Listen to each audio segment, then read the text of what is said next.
안녕하세요. 김태훈 목사입니다. 빵집 목사의 뚜벅뚜벅 메시지. 오늘은 여호수아 묵상 18번째입니다. 절망을 소망으로 바꾸는 비결. 절망을 소망으로 바꾸는 비결. 이런 제목으로 우리 여호수아 13장 15절에서 33절의 말씀 가지고 오늘 뚜벅뚜벅 메시지 시작하겠습니다. 성경을 읽다 보면 종종 읽기 어려운 부분을 발견하게 됩니다. 예를 들면 족보를 담고 있는 내용들이지요. 마태복음 1장이나 역대상 1장부터 8장까지를 보시면 누가 누구를 낳고 하는 그런 내용이 굉장히 많이 나오는 그런 부분이 있습니다. 집중해서 읽기가 참 어려운 내용들이지요. 그런데 그런 예가 마태복음 1장과 역대상에만 있는 것이 아닙니다. 오늘 우리가 읽은 본문도 족보 이야기는 아니지만 성경을 읽는 사람들이 지루하게 느낄 수 있는 내용입니다. 여호수아 12장부터 21장까지는 정복한 왕이나 또 각 지파별로 땅을 분배한 이야기를 담고 있습니다. 계속 어떤 지파에게는 무슨 땅을 주었고 어떤 지파에게는 무슨 땅을 주었고 그런 내용들이 21장까지 나옵니다. 여러분 걱정되지 않으세요? 앞으로 도대체 그 긴 내용을 언제 어떤 식으로 다 설교를 들어야 할지 말입니다. 그런데요, 성경에 있는 이런 내용들은 오늘날 현대인들에게 매우 지루하지만 당대의 사람들에게는 아주 중요한 내용이라고 할 수 있습니다. 그러면 우리가 성경을 바르게 이해하려면 당시 사람들의 그 상황으로 돌아가서 성경을 읽을 줄 알아야 합니다. 자, 여러분 이스라엘 역사 아시지요? 어려운 과정을 거쳐서 이스라엘 백성들은 가나안 땅을 대부분 차지하게 된 것입니다. 그런 배경 속에서 이제 이 약속의 땅이 얼마나 소중하겠습니까? 그렇습니다, 여러분. 그러니 요 땅 분배 기록이 등장한 것이 우리가 보기에는 지루하지만 그 당시 사람들에게는 너무나도 소중한 그런 내용이라는 것입니다. 그러므로 우리에게는 오늘 본문에 담겨 있는 땅, 그 분배에 관한 기록이 지루한 지명에 나열에 불과할지 모르지만 이스라엘 백성에게는 눈물겹도록 소중한 기록들이구나 하는 그런 마음으로 한번 읽어봐 주셨으면 좋겠습니다. 만약 이 땅에 대한 기록이 이스라엘 백성들의 그 땅을 향한 절박한 소원 때문이라면 이것은 이스라엘 역사도 될 수 있을지 몰라도 하나님의 말씀이 될 수는 없습니다. 그렇습니다, 여러분. 여호수아의 중심 주제는 땅 문제입니다. 땅. 여호수아서는 하나님께서 가나안 땅을 이스라엘 백성들에게 선물로 주신다라는 말씀이 이루어져 가는 그 과정을 보여주고 있습니다. 이 땅에 대한 약속은 하나님께서 아브라함과 먼저 하셨던 약속 아닙니까? 그 약속이 여호수아의 때에 이르러서 이루어지고 있다. 우리는 오늘 본문을 통해서 그걸 알게 됩니다. 그래서 여호수아서는 땅에 대한 약속과 그 약속을 신실하게 이루어 가시는 하나님의 모습을 보여주는 그런 주요 내용으로 담고 있습니다. 여러분, 이스라엘 백성에게 있어서 이 땅이라는 것은 바로 하나님 약속의 성취, 하나님 약속의 성취를 보여주는 것입니다. 오늘 우리도 하나님의 약속이 성취되어 가는 과정에 살고 있습니다. 예수 그리스도를 통해서 이미 하나님의 나라가 이 땅에 임했지만 아직 완전히 성취된 것은 아니지요. 우리는 그 둘 사이에 중간에 끼어 있는 그런 존재들입니다. 우리는 이미 구원을 받았고 사망에 이르지 않는다는 말씀에 감격하지만 때론 우리 현실을 보면 절망합니다. 하나님의 말씀을 통해서 주시는 약속이 감격스럽지만 아직도 여전히 많은 문제를 안고 살고 있는 그런 우리 자신을 볼 때 절망적인 생각이 드는 경우가 많습니다. 자, 그렇다면 오늘 본문을 통해서 이 절망의 소망으로 바꿔지는 그런 삶이 되기 위해서는 우리가 이 두 가지는 꼭 믿어야 한다. 그 두 가지를 소개해 주고 있습니다. 자, 절망을 소망으로 바뀌기 위해서는 이 믿음을 가져야 되는데 이 믿음 두 가지. 첫 번째는 여러분, 하나님의 약속은 신실하게 이루어진다. 하나님의 약속은 신실하게 이루어진다라는 믿음입니다. 여러분 믿으시죠? 아멘이시죠? 우리는 과거의 승리를 통해서 신실하신 하나님의 약속이 오늘도 이루어질 것을 믿는 믿음으로 살아야 합니다. 맞아. 그때 그러셨지. 앞으로도 그러실 거야. 라는 믿음. 21절과 21절부터 22절에 보면 이스라엘 백성이 과거에 승리한 것을 반복해서 설명하고 있습니다.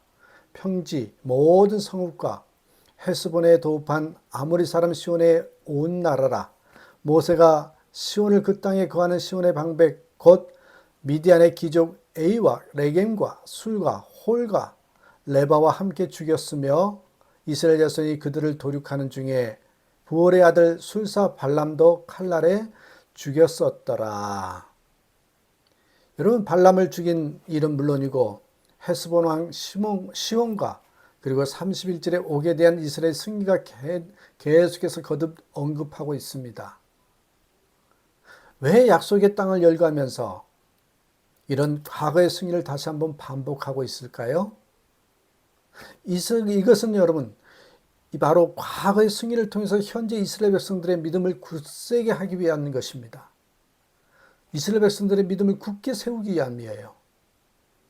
하나님은 과거에만 역사하신 분이 아니라는 것입니다. 하나님은 조상들의 삶에서만 역사하신 분이 아니라는 것입니다. 과거에 이스라엘 조상들에게 약속을 주시고 그것을 성취하신 것처럼 지금 이 약속도 반드시 성취한다는 사실을 강조하고 있는 것입니다. 이것은 아직 하나님의 나라가 완전히 이루어지지 않는 시점에서 살고 있는 우리가 반드시 기억해야 할 사실입니다.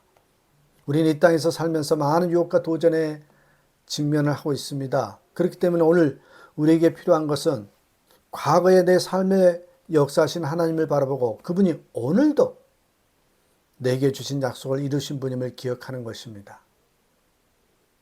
하나님은 자신의 약속을 반드시 이루시는 분임을 여러분 확인하는 것이죠. 이 믿음 가지고 계십니까?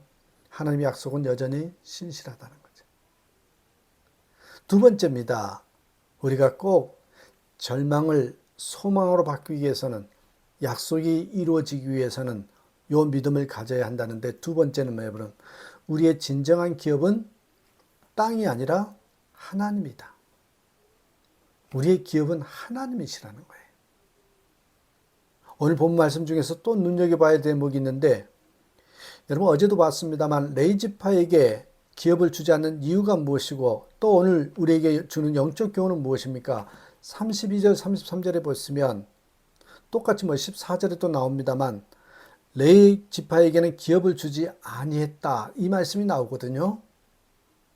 왜 레이지파에게만 기업을 주지 않았습니까?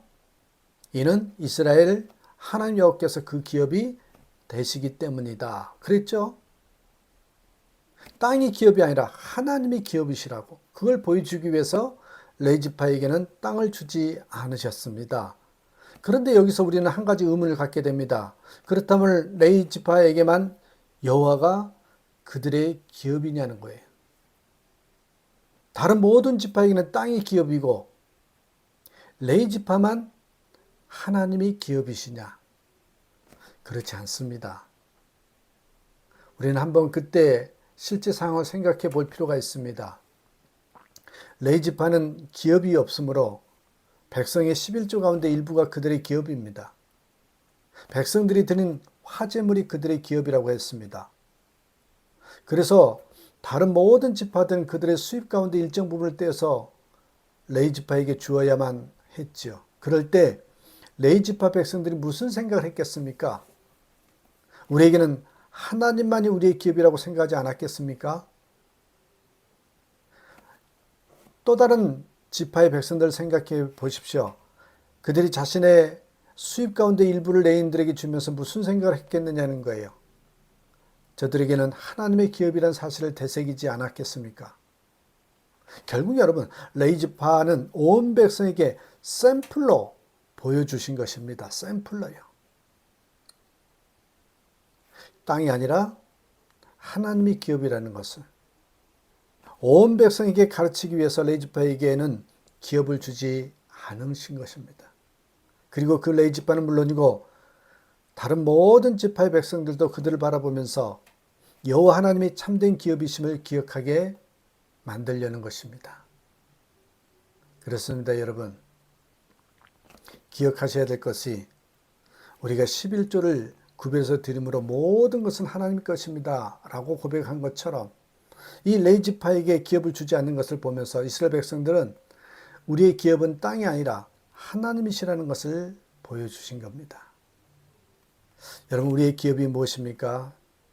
땅입니까? 아니면 여호와 하나님이십니까?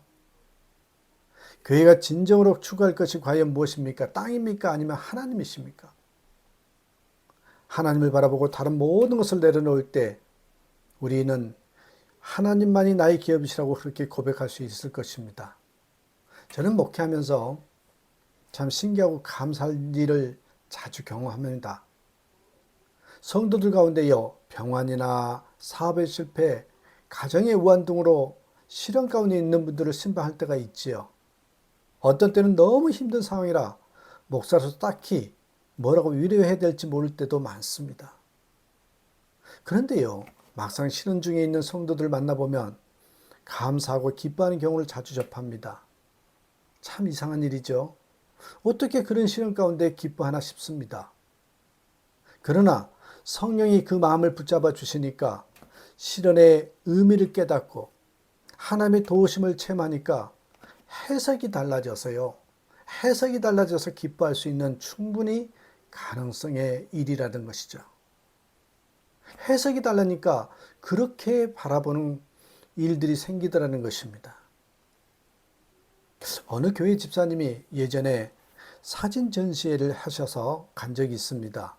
그 테마가 바다의 합창이었는데 요 제주도에서 이 파도의 모습을 다양하게 포착해서 제작한 작품들을 전시했습니다.